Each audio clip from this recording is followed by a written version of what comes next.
Audio Jungle. Audio Jungle. Audio Jungle. Audio Jungle.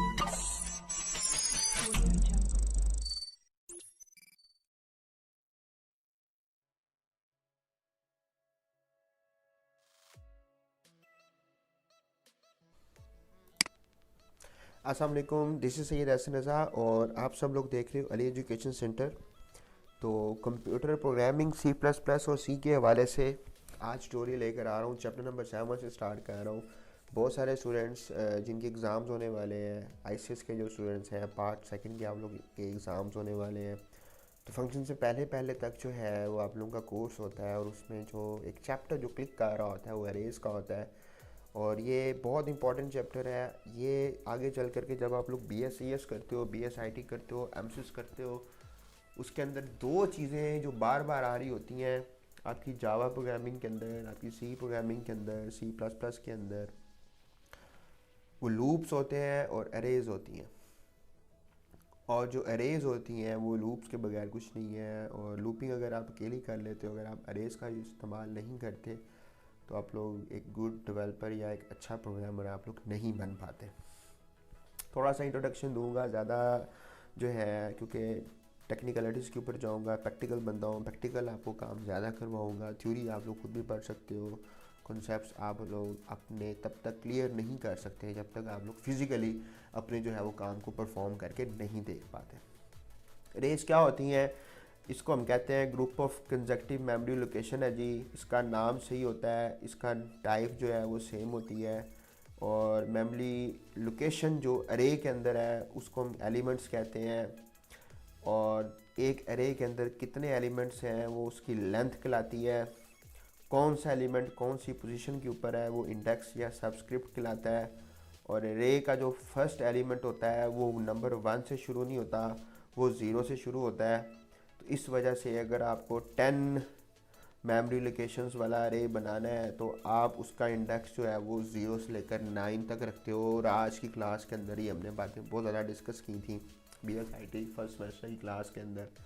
वो जो previous student BScs के पढ़ करके जा रहे हैं आगे, मेरे से डिटेल के अंदर मैंने समझाया है कि ये 0 से क्यों होता है, ये 1 से क्यों नहीं होता। तो मैं इस चीज़ को रिपीट नहीं करूँगा।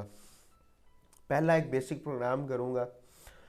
प्रोग्राम करने से पहले इसके एडवांटेजेस फिर आपको बता रहा हूँ कि आप large number of data values जो हैं सिंगल नाम के साथ सिंगल वेरिएबल के अंदर स्टोर करवा सकते हो।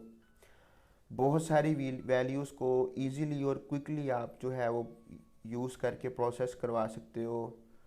और अरे के अंदर जो भी आपने वैल्यू स्टोर करवाई हैं उनको आप सॉर्टिंग और डिस्ट्रीब्यूशन का जो प्रोसेस है वो बहुत इजीली कर सकते हो। ये सॉर्टिंग और डिस्ट्रीब्यूशन जो है आगे चल के सीनियर सेमेस्टर्स के अंदर आप डेटा स्ट्रक्चर्स एंड एल्गोरिदम्स के अंदर पढ़ते हो। अगर अभी आपका कॉन्सेप्ट क्लियर नहीं होगा तो आने वाले वक्तों के अंदर आप लोगों को बहुत ज़्यादा प्रॉब्लम होगी। तो काइंडली आप लोगों से रिक्वेस्ट है कि आज अभी इस वक्त जो है इन चीज़ों को आप लोग क्लेरिफाई कर लो।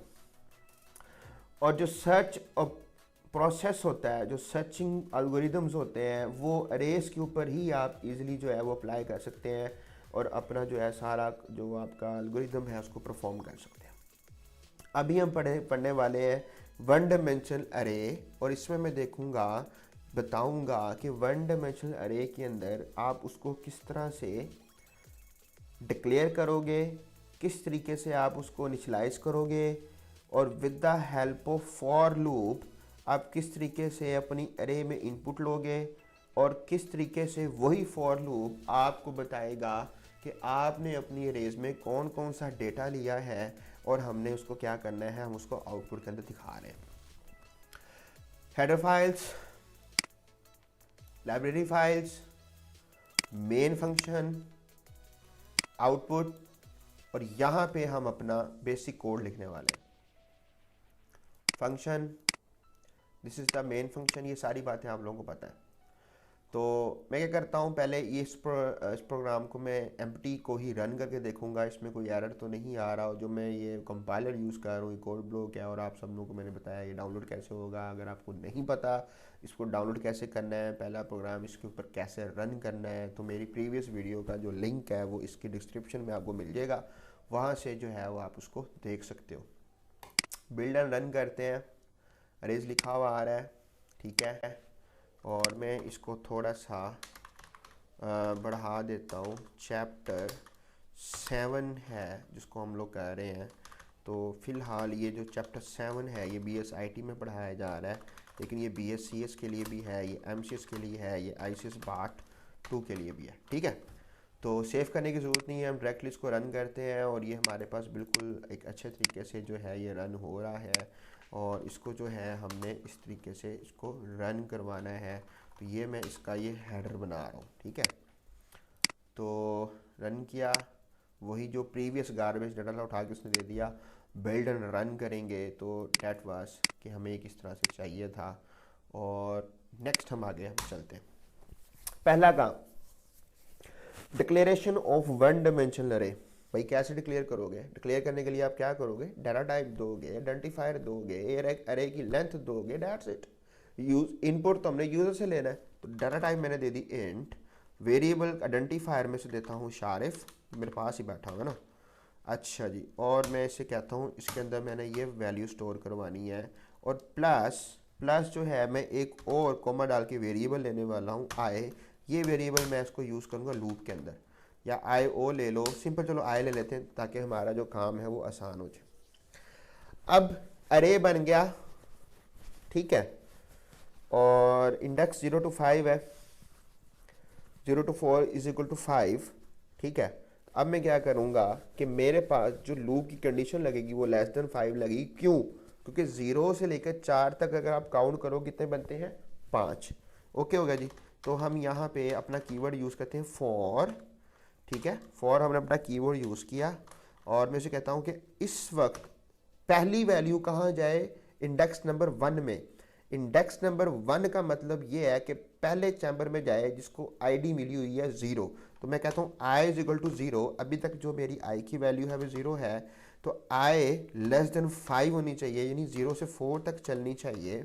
और फिर मैं इसको कहता हूँ कि आई प्लस प्लस, जब एक मेरा आइट्रेशन कंप्लीट हो तो वो इंक्रीमेंट हो जाए। तो सी आउट में इसको मैं लिखा देता हूँ सी आउट, और सी आउट में डबल ब्रैकेट्स ये लगेंगी लेस देन की, एंटर द 5 इंटीजर्स, राइट। तो एंटर द 5 इंटीजर्स, और ये काम करने के बाद मैं इसको यहाँ पे डबल ब्रैकेट्स जो है ना इनकी हम क्लोज कर देते हैं। और क्लोज करने के बाद एंड ऑफ द लाइन यानी लाइन टर्मिनेटर हम लगाने वाले हैं। अब मैं कहता हूँ सी इन, इनपुट करो। कहाँ पे इनपुट करो? मेरे वेरिएबल के अंदर। तो मेरे वेरिएबल का क्या नाम है? शारिफ। इसके अंदर जाओ और इस वेरिएबल के अंदर मैंने क्या बनाई है? अरे जो का पहला चैम्बर जो स्टार्ट हो रहा है लूप का वो आई से हो रहा है, यानी उसकी वैल्यू है 0। तो मैं यहाँ अपना वेरिएबल का नाम डालूंगा आई, और उसके बाद मैं लाइन टर्मिनेटर लगा दूंगा। इतना काम हो गया। इसको बिल्ड एंड रन कर लेते हैं ना। तो इंटीजर्स एक मैंने डाला, दूसरा डाला, तीसरा डाला, चौथा डाला और पांचवा डाला, मेरा यहाँ पे प्रोग्राम टर्मिनेट हो गया। तो अब ये प्रोग्राम का मैंने आउटपुट लेना है कि जो मैंने वैल्यूज़ डाली हैं वो वैल्यूज़ मुझे दिखाए कि मैंने ये वाली वैल्यूज़ इसके अंदर डाली। अब मैं क्या करूँगा? सिंपल, वापस आ जाओ, नीचे आ जाओ। तो सी आउट में पहले लिखवा देता हूँ कि this program tells you the values you have entered, ठीक है। ये हो गया। तो यहाँ पे हम इसको \n लगा देते हैं, दूसरी लाइन के ऊपर चला जाएगा। और \n लगाने के बाद ये डबल कोट लगाना मत भूलना, और end of the line terminator लगाऊंगा। अभी क्या होगा? यही वाला लूप, जिस लूप से हमने इनपुट लिया है उसी लूप से हम क्या लेने वाले हैं? हम अपना वहाँ पे आउटपुट लेंगे। और अभी ये वाली आउटपुट स्टेटमेंट की ज़रूरत नहीं है, इसको मैं कमेंट कर देता हूँ, ठीक है। कमेंट कर दिया तो सी इन की जगह हम क्या कर देंगे? सी आउट हो गया। और ये जो ब्रैकेट्स हैं ये आप चेंज कर दोगे आउटपुट स्टेटमेंट वाली, राइट। ब्रैकेट्स हमने जब आउटपुट स्टेटमेंट्स वाली लगा दी तो इसको हम कहते हैं एंड एल में इसलिए लगाने वाला हूँ कि मेरा यहाँ पे जो है वो प्रोग्राम जो है वो ख़त्म हो रहा है। ये बेसिक स्ट्रीम है और इसको मैं, ये नहीं मुझे चाहिए, एंडल मैंने कर दिया। एंडल हो गया। उसके बाद मेरे पास क्या आएगा? Return. So build and run, enter 5 integers 145 168 198 001 और 0। उसने मुझे बताया this program tells the value you have entered. तो ये वाली वैल्यूज जो है मैंने वो एंटर्ड की हैं, उसने मुझे दिखा दी है। 000 में स्किप कर गया ना उसको, कि अगर आप लेफ्ट साइड पे 0 लगाते हो तो उसकी कोई वैल्यू नहीं होती। सो ये एक प्रोग्राम हमारा हो गया। अब हमने क्या करना है, अब मैं ये कहता हूँ कि मुझको ये प्रोग्राम ये मत बताए कि मैंने वैल्यूज़ कौन सी एंटर की हैं। मैंने जो भी वैल्यूज़ को एंटर्ड किया है उन वैल्यूज़ का ये मुझे सबसे पहले सम दिखाए, और सम दिखाने के बाद फिर मुझे उनकी एवरेज दिखाए। तो डबल काम हो गया। तो अभी मैं क्या करता हूँ, वक्ती तौर पे ये वाला जो कोड है इसको मैं कर रहा हूँ ख़त्म, और मैंने कहा कि सी इन सारा किधर जाए, शारिफ वाले कीवर्ड के अंदर। फिर मैं यहाँ पे से कहता हूँ एक मैंने वेरिएबल ले लेते हैं सम का। तो सम का वेरिएबल कैसे लेंगे, SUM ऐसे लेंगे ना। तो इंटीजर डाटा टाइप जो है वो मैंने एक वेरिएबल ले लिया सम, और यहाँ पे एक काम कर दो, आप इधर अलग से ले लो इंट सम, और से कहो कि अभी तक जो उसके अंदर वैल्यू है ना वो आपके पास 0 है। ठीक है, अच्छा जी। उसके बाद अब मैंने उसकी एवरेज भी लेनी है, तो एवरेज पॉइंट्स में भी आ जाती होती है। तो उसके लिए जो हम डाटा टाइप यूज़ करेंगे ना वो हम करेंगे फ्लोट। मैं इसे कहता हूँ अंडरस्कोर एवरेज। ठीक है, और मैंने ये एवरेज को का जो है वो भी मैंने डिक्लेयर करवा दिया, और उसी में कहता हूँ कि अगर मैं फ्लोट में जा रहा हूँ तो फ़िलहाल उसके अंदर जो वैल्यू मेरी पड़ी है ना वो 0.0 पड़ी हुई है। यहाँ तक हो गया। अब 5 इंटीजर्स का डाटा इसके अंदर जाएगा। अब मुझे लेना है सम। तो जब इनपुट हो, जब मेरा डाटा इनपुट हो, उसके बाद क्या हो, इनपुट करने के साथ साथ वो उसका ले ले सम, और सम लेने के बाद उसकी मुझे दिखाए एवरेज। तो मैं क्या करवाता हूँ कि मैं सम जो है ना इसको मैं यहीं पे करवा देता हूँ। मैं उसे कहता हूँ सम जो है वो इज़ इक्वल टू है किसके, सम, यानी जो भी सम आएगा वो कैसे ऐड होगा, सम प्लस शारिफ की जो वैल्यू चल रही है उसकी अरे के इंडेक्स के मुताबिक, यहाँ तक। तो जी अब हम इसको ज़रा रन करते हैं। तो उसने कहा भाई ये आपने क्या लिखा है, ये तो मैं समझ नहीं पा रहा। इसको मैं कह रहा हूँ कंपाइल। तो 5 इंटीजर्स है 1 2 3 4 5। तो अभी इसने मुझे 5 इंटीजर्स लिए, सम नहीं दिखाया। क्यों नहीं दिखाया वो आप सबको पता है कि मैंने अभी तक इसको कोई भी आउटपुट स्टेटमेंट नहीं दी। अभी हम इनपुट के ऊपर खेल रहे हैं। यानी यहाँ तक मेरा कोड बिल्कुल सही रन हो गया। अब मैं आता हूँ नीचे आने के बाद इसमें बताता हूँ कि एवरेज आपने कैसे लेनी है। तो एवरेज जो है, एवरेज का लिया कीवर्ड इज इक्वल टू किसके भला, जो भी वैल्यू सम की आई है उसको डिवाइड कर दो 5.0 के ऊपर। यही फार्मूला ना आपका एवरेज का, और इसको मैं कर देता हूँ बंद। तो अब मैं कहता हूँ सी आउट, ये काउंट हो गया ना, तो ये आ गया सी आउट करने के बाद यहाँ पे मैं कहता हूँ द सम इज, ये आ गया। और यहाँ पे मुझे कीवर्ड डालना है, वेरिएबल डालना है जिस वेरिएबल के अंदर मेरा सम पड़ा हुआ है ना। तो ये इस वेरिएबल के अंदर मेरा पड़ा हुआ है सम, ये फार्मूला लगा हुआ है और इसके अंदर मेरा ये सम पड़ा हुआ है। इसमें कहता हूँ सम, ठीक है, और मैं इसको एंड ऑफ द लाइन कह देता हूँ। आमतौर पे आप लोग भी कह दिया करो ये।